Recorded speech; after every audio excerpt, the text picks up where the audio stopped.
কি দেখে বুঝতে পারছেন না তো এটা কি? এটা হলো ছাতুর পুর। কি করব?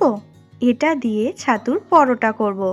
তো চলুন ছাতুর পুর ভরা পরোটার রেসিপি আপনাদের সাথে শেয়ার করা যাক। যেহেতু পরোটার ভিতরে ছাতুর পুর ভরবো, সে কারণে আমরা কিন্তু এখানে বাটির মধ্যে নিয়ে নিয়েছি বেশ অনেকটা পরিমাণে ছাতু। এটা আমরা ছোলা ছাতু নিয়েছি। তার মধ্যে দিয়ে দিলাম পরিমাণ মতো নুন আর সর্ষের তেল। আর এখানে দিয়ে দিচ্ছি বেশ অনেকটা পরিমাণে আচার। আমরা এখানে মিক্সড পিকেল ব্যবহার করেছি, আপনারা চাইলে আপনাদের ইচ্ছা মতো আচার ব্যবহার করতে পারেন। তারপর আমরা এখানে দিয়ে দিলাম বেশ অনেকটা পরিমাণে লেবুর রস। ভালো করে কিন্তু এরপর ছাতুটাকে মেখে নিলাম। এরপর এখানে দিয়ে দিচ্ছি কিন্তু বেশ অনেকটা পরিমাণে গাছের ধনেপাতা, সেগুলোকেও কুচি করে দিয়ে দিয়েছি।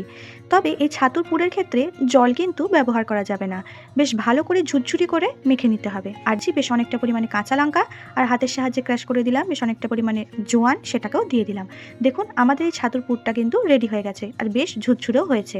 উপর থেকে আরেকটু পরিমাণে সর্ষের তেল দিয়ে দিলাম।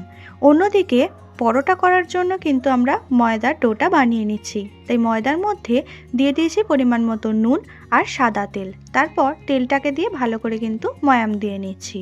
ময়াম দেওয়া হয়ে গেলে অল্প অল্প পরিমাণে জল দিয়ে ময়দাটাকে ভালো করে মেখে নিলাম। মাখা হয়ে গেলে এভাবে লেচি কেটে নিয়ে কিন্তু এরকম করে ভেতরে ভালোভাবে পুরটাকে ভরে দিলাম। যতটা বেশি পরিমাণে দেওয়া যাবে খেতেও কিন্তু ভালো লাগবে, তবে অবশ্যই এভাবে ভালো করে সিল করতে হবে, নাহলে বেলার সময় কিন্তু ছাতুর পুরটা বেরিয়ে যেতে পারে। এরপর হালকা হাতে কিন্তু অল্প অল্প পরিমাণে ময়দা দিয়ে পরোটাগুলোকে বেলে নিতে হবে। বেলার সময় কিন্তু যতটা পরিমাণে পারা যায় হালকাভাবেই বেলতে হবে, বেশি প্রেসার দিয়ে বেলা যাবে না।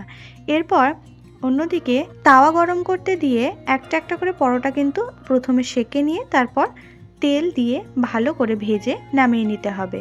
এই শীতের দিনে এরকম গরম গরম করে ছাতুর পরোটা করতে হবে আর একটা একটা করে বসে বসে খেতে হবে, দারুণ লাগবে কিন্তু খেতে। আমাদের আজকের রেসিপি ছাতুর পরোটা রেডি হয়ে গেছে। আশা করছি আপনাদের ভালো লেগেছে। যদি আমাদের আজকের রেসিপিটা আপনাদের ভালো লেগে থাকে তাহলে অবশ্যই লাইক, কমেন্ট, শেয়ার করে দেবেন আর আমাদের চ্যানেলটিকে সাবস্ক্রাইব করে আমাদের পাশে থাকবেন। এখনও পর্যন্ত যারা আমাদের চ্যানেলটিকে সাবস্ক্রাইব করে আমাদের পাশে আছেন তাদেরকে জানাই আমাদের তরফ থেকে অসংখ্য ধন্যবাদ।